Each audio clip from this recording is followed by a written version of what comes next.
लाहौर की मार्केट्स में सब्जियों की कीमतें अवाम की कुव्वत खरीद से बाहर होने लगी हैं। दुकानदारों ने सब्जी की कीमतें ज्यादा होने का जिम्मेदार माफिया को करार दिया है। अदनान शेख की रिपोर्ट।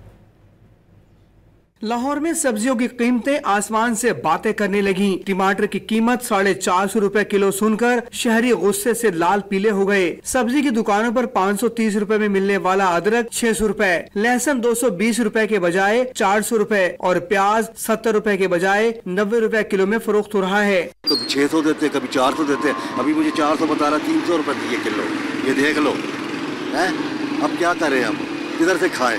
ये चलते फिरते बिल भी कोई देते हैं, दुकानों पे तो रेट बहुत है ना, और यहाँ पे आने का तो फायदा ही नहीं है। मार्केट में वो तकरीबन सेम प्राइस ही बाहर मिल रहे हैं, बल्कि यहाँ से कुछ सस्ता ही मिल जाता है। दुकानदारों ने सब्जी महंगी होने का सारा मलबा सब्जी मंडी में बैठे माफिया पर डाल दिया। बोले कि मंडी से सब्जी महंगे दामों खरीद कर कम कीमत पर कैसे फरोख्त कर सकते हैं। असल महंगाई की वजह मैं तो कहूँगा प्राइस कंट्रोल कमेटियां ने ਜਿਹੜੀਆਂ ਇਹਨਾਂ ਨੇ ਮੰਡੀ 'ਚ ਬਿਠਾਈਆਂ ਹੋਈਆਂ ਨੇ।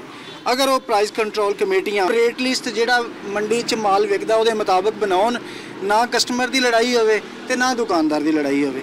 शहरियों ने वज़ीर आला पंजाब मरियम नवाज शरीफ से सब्जियों की कीमतों में कमी के लिए फौरी इक़दामात करने का मुतालबा कर दिया। कैमरामैन आरिफ अहमद के साथ अदनान शेख, डॉन न्यूज़, लाहौर।